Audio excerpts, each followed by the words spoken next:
Where am I up to in my head?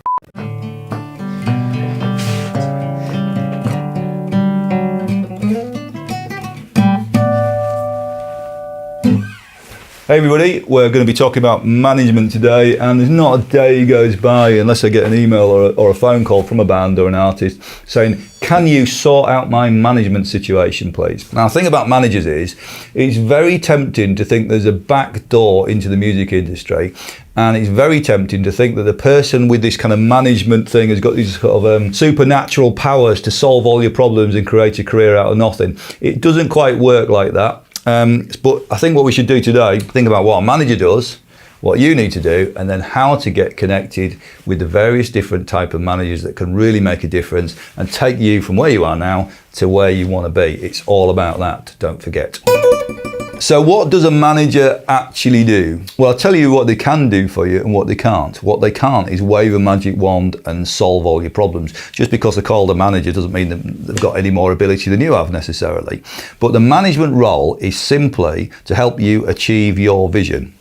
Be that creative or commercial or a mixture of the two. The artist's job is definitely to have that vision. That's no one else's gig, that's your gig. And that may be supported by other people like the manager, but their primary job is to coordinate everything so that plan actually works. So what are they coordinating? Well, they're coordinating making the record, getting the thing done. So that might be with a crowdfunding campaign or a label or whatever you want to use, Patreon or whatever. They're also looking after the publishing, the sync, the live side, agents, promoters, possibly online activity, might be a YouTube channel involved in all that these days or whatever it is, sponsorship. So all those stuff, it's all kind of happening all over the place. The manager's job is to put it together into campaigns, and that's essentially how big bands work.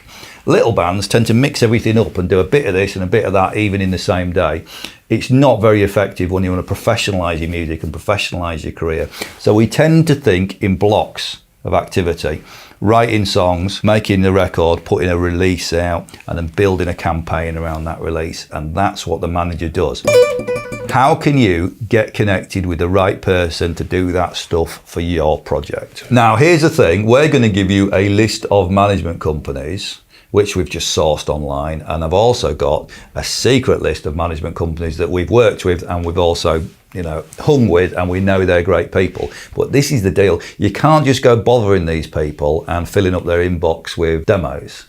That stuff doesn't work. So going to give you this stuff out, but you've got to be responsible about it. And what you need to have in place is a proper EPK, so go back to our video to check that out. You need to have some statistics, and you need to have built up your audience and proved the point, proved the case that you've got something going on. It's very hard to sidestep this grassroots stuff that you have to be doing.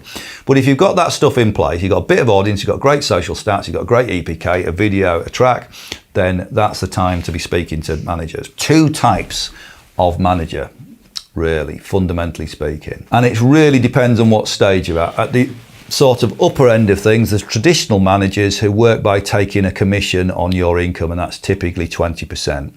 You have to be a little bit careful that you understand the difference between gross and net, particularly on your live touring.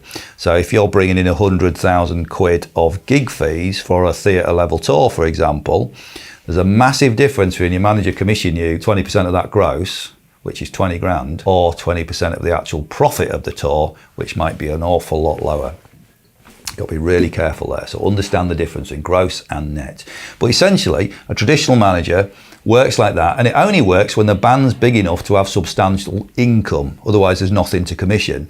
So for a lot of us that are working on a more grassroots level, that's something we might aspire to, but it might not be realistic in the short term.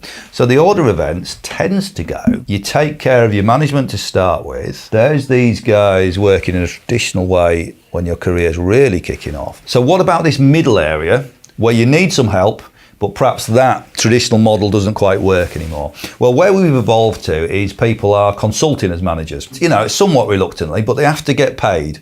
So you can get a great management setup by paying a retainer to a manager, and then once or twice a month, or even as much as once a week, whatever you need, you get on the phone or you have a meeting and you have a chat about your band, and you get help with contacts. You're on a roster with other artists. You get an address. So I did this with the band Colour of Noise, and I worked with Danny Bowes, who's a singer from a band called Thunder.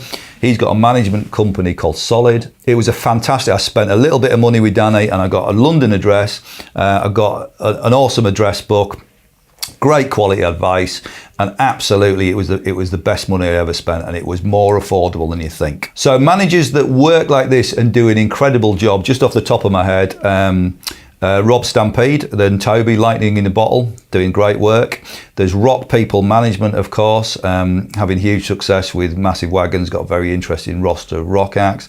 There's Lisa at Siren Management and Nine Lives Management, and there's many more that I've forgotten. And if also you can recommend people, feel free to put that in the comments. This is a model that I really feel works. It's a little bit of sacrifice for the band, but if there's 5 people in the band, then if everyone chips in a little bit, it is affordable for some, if not all, and it can make a huge difference. Now, if you want an introduction to any of those management companies, then drop us a line at mycareer@wbear.io, and I'll introduce you personally. I don't want to give out those emails for obvious reasons, just into cyberspace, but send me an EPK, make sure you've got a video and all your social media stats and all that stuff, and I'll be very happy to hook you guys up.